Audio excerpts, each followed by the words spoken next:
Hello and welcome to On the Couch with Dr. Carmen. I am Dr. Carmen. I'm a licensed psychologist in the state of Florida, and I treat people or help people feel better about themselves and the people that are in their lives. How do I do that? I help them deal with stress, anxiety, depression.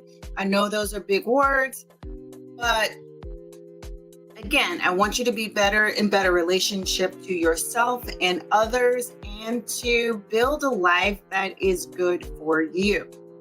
So today we're doing our mental health minute and trigger warning. The techniques and the cards that I'm using today are called Polyvagal cards. They were created by Stephen Porges, who is the founder of Polyvagal Theory. And also Deb Dana, who is a licensed clinical social worker and uses a lot of this in her practice. She's a huge presenter.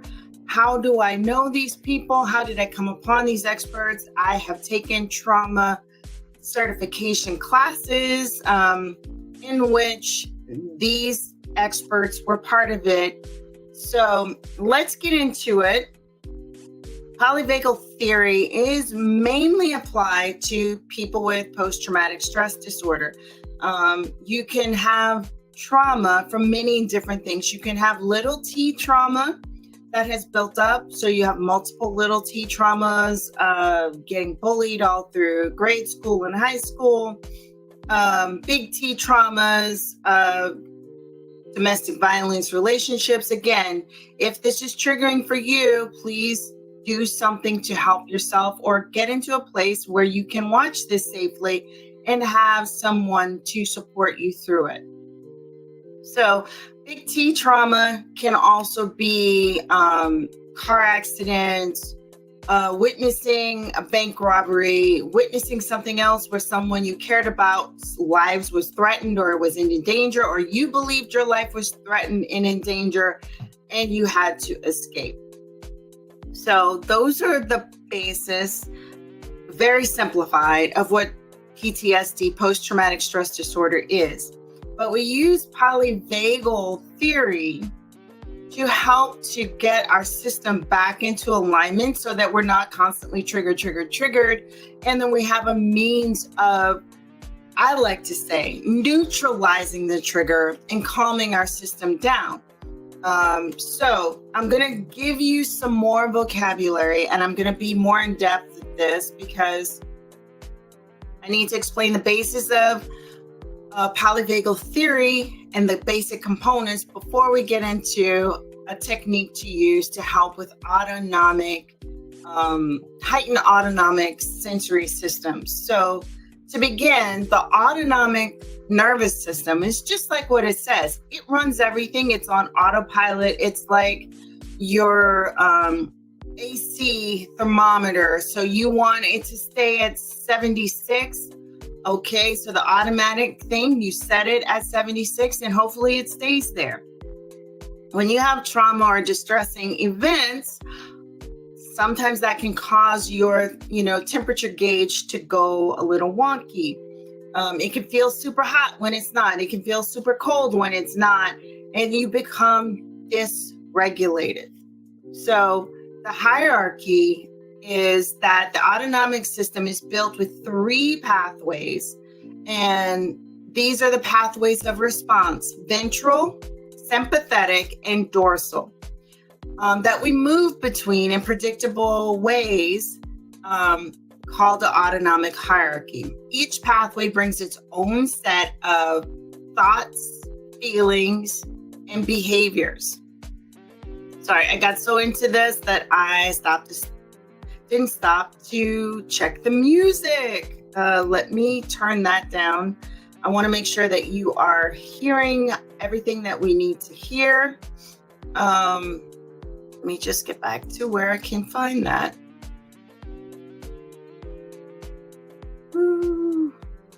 It's so fun when you have a plan and sometimes things go awry. So we're just going to flow with it. I'm still going to give you some good information as soon as I can find what I'm looking for. There we go.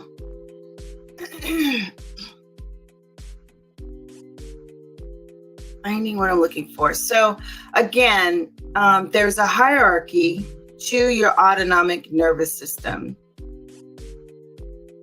And everything is, there we go. So the hierarchy is the ventral, the sympathetic, and the dorsal part of the system. And this hierarchy controls your thoughts, your feelings, behaviors, and your bodily experiences. This is important, folks, because a lot of times when we are triggered, it's a lot of bodily sensations along with the thoughts and feelings. So when a moment feels too big, according to the authors, and overwhelms us, we move down the hierarchy into sympathetic fight or flight. And I like to say fight, flight, or freeze mode. If this doesn't help, then we land at the bottom of the hierarchy in the dorsal collapse. When you have that dorsal collapse, nothing is happening. You're pretty much not moving, not taking any action. So we regularly go between this hierarchy. Then we have another new word called neuroception. It was coined by Stephen Porges to describe how our autonomic nervous system takes in information. This inner subconscious surveillance system gathers information through all three of the pathways I just told you about, within our bodies, in the world around us, and in our connections to others. So through neuroception, we are continually broadcasting and receiving messages of welcome and warning. In response to the information we receive via neuroception, we move from state to state along the autonomic hierarchy. Now, again, the biggest basis of treatment for post-traumatic stress is helping us to regulate how we move through these states, and moving through these states in a way that allows you to be more functional, more productive, rather than the usual PTSD state movement where we have a breakdown in communication. We may act out, we may withdraw, we may be re-experiencing the trauma and therefore acting and reacting according to the trauma, even though it's no longer happening, but it feels like it's happening in this moment, not that moment so long ago. So those are the bases. So let me explain to you what the ventral system state does. It's at the top of the hierarchy, that very first one. It is the system of connection. The ventral state is essential for health and well-being. And in this state, we feel grounded, we feel organized, and ready to meet the day. Life feels manageable when you're in your ventral state. You see options, you have hope, and you hear new stories. You connect to yourselves, to others, and to the world around you, and the spirit. So we are regulated and ready to engage when we are in ventral state. That is our optimal state of being. That's where we want to be. That's where the PTSD is not triggering us and causing disconnection and maladaptive behavior. The sympathetic system is down one state. The sympathetic state is down one step in the hierarchy from the ventral. It is a system of mobilization. Its everyday function is to help us regulate heart and breath rhythm and to bring us energy to move through the day. In its survival role, it activates pathways of fight and flight and pulls us into anger and anxiety. Because if you're angry, you're going to have to fight your way out of it against that adversary, whatever it is. If you're anxious, we're going to flee. We're going to get away from the harmful or dangerous thing. So that's the function of the sympathetic system. Now, the last system that I told you about is the dorsal system. It is at the bottom of the hierarchy. Its everyday role is to regulate digestion and bring nutrients to nourish us.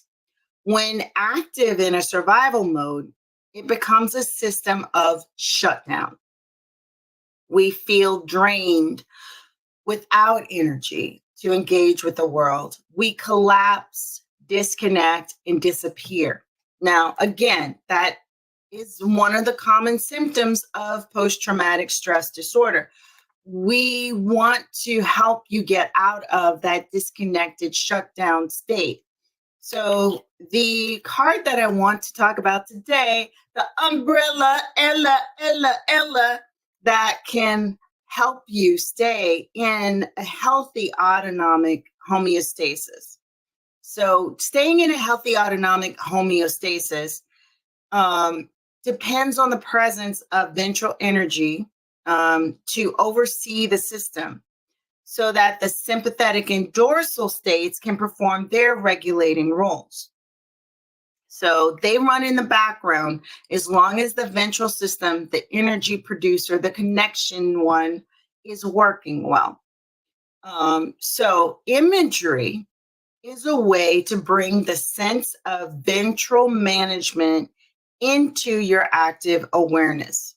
So we're going to do an imagery exercise to help activate that part of the system to get that energy going. So I'm going to put some more music on. Let's try. Let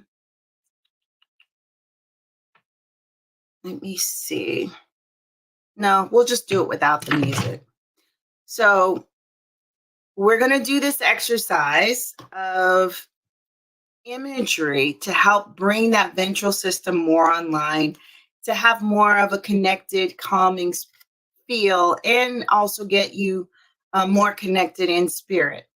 So we're going to visualize your ventral state as an open umbrella. So we open the umbrella up and it keeps your sympathetic and dorsal states safe and dry. So we're under the umbrella.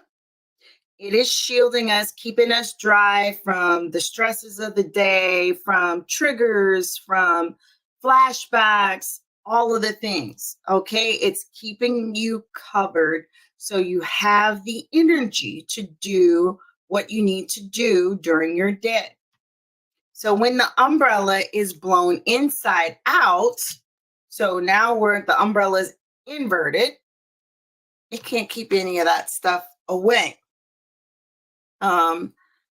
If it's closed, it can't keep any of that stuff away, and you no longer are able to regulate your autonomic system. Your sympathetic and dorsal survival states take over. Remember, those lead to less ability to function in your day-to-day activities, to keep yourself safe, to do your job, to take care of your kids, all of the things. So I want you to visualize another image. In this image, in which the ventral shelters your sympathetic and dorsal states so that they remain anchored in regulation and not activated into survival. We want to keep the survival mode from being activated and causing you to shut down or to flee and fight. So once you have that image in mind, hold it right there. Spend some time feeling the regulation that the image presents. I'm picturing a big umbrella, almost like the umbrella that I take to the beach to keep the sun off of me. But it's a big umbrella. It's keeping me cool. It's keeping me calm. None of the noise, none of the darts and arrows from past trauma, big T traumas, little t traumas can penetrate that umbrella. It's allowing me, I feel like I can do what I need to do. I have enough energy to complete my task for the day. I have enough energy to check off the things on my to-do list, or learn a new task, or learn a new skill, because that umbrella, mine is bright blue, beautiful. Of course, my umbrella is also the one that I use at the beach, is nice and bright blue.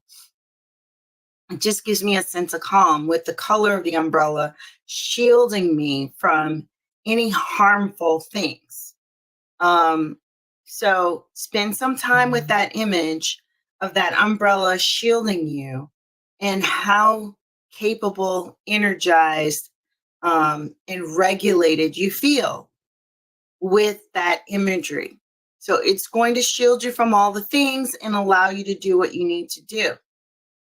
Once you've got that down, experiment with changing the image so that it no longer offers regulation and instead represents your two states of survival. So I'm going to go with the inverted umbrella. I have had my umbrella turned inside out at the beach, not the umbrella, but I had an old one that wasn't anchored well, and it just whipped up. So all the wind got at me.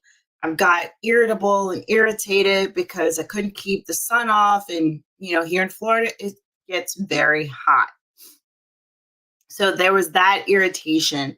There was the irritation of, not being able to protect myself, having to reapply the sunscreen more and trying to figure out what am I going to do, or how can I get in a more shaded spot, or, I just need to be cooler, because that is the other function of the umbrella. But now it's inverted. I'm overheating and I just want to be cool. I just want to feel good again. I don't feel good. It sucks. And now I'm having to spend more time in the water, If it's a hot day and the water's also hot, you're not getting any relief. So again, it's more irritation and aggravation, not feeling comfortable. It's totally not a relaxing activity anymore being at the beach, because the umbrella is not working. It's inverted. I'm getting too much sunlight. I'm getting too much wind. I'm not able to be at peace and be in my happy place. And maybe I'm snippy with whoever is at the beach with me. Maybe I'm snippy with somebody who gives me a phone call while I'm at the beach, and I'm reserved, withdrawn, possibly shutting down from, engaging with my companions at the beach, engaging with other people at the beach, because I'm usually very social. But now this thing is inverted, and all the stuff that the umbrella was protecting me from is bombarding me and making me want to just get away, or making me highly irritable. You can be two things at once. Sometimes it is you're both irritated and wanting to withdraw or flee the situation. I want to pack up and go home, even though I spent half an hour getting set up just perfectly, finding the right spot. I'm shutting down. That is the kind of go-to. It would be kind of a between dorsal shutting down and sympathetic fight or flight in that kind of situation. Your mileage may vary, but again, tuning in to what's happening on the inside. What body sensations are you feeling? What thoughts are you thinking? Labeling your feelings. All of that helps you to find a way to regulate when you've become dysregulated. So again, the takeaway from this lesson is using imagery to help us stay in our ventral state, helping us to stay in a more regulated state, and really getting that imagery down, taking the time to utilize the calming energy, the calming imagery, to help us to regulate our system so that we can maintain the energy to engage and connect with others, which is more problematic when you are triggered, when you are having flashbacks. Then I don't want to connect. I'm not doing anything. And I may go down those states, down the hierarchy, from the ventral to the sympathetic to the dorsal, and totally shutting down and shutting other people out, stop functioning, stop engaging, stop doing the work, all the things, and I am totally dysregulated because I'm overwhelmed. I'm having too much bodily sensations. I am triggered, anxious, feeling like I'm back then in the traumatic situation or situations, and I'm not able to function. So use your umbrella. Try to learn how to use the imagery to regulate. Try to use the imagery to help you maintain autonomic homeostasis, staying even and steady, just like your AC regulator. We're going to put it in that easy zone. If your number is 76, or you just want to say calm and regulated, we're going to try to stick at that calm and regulated and keep our system there by using the imagery. If you like these techniques, give me a thumbs up, put me some hearts in the comments. Also, let me know that you like it by subscribing and following. If you want more of these polyvagal techniques, let me know that as well, and I will come and present some more cards to you, some more techniques, just like the DBT exercises.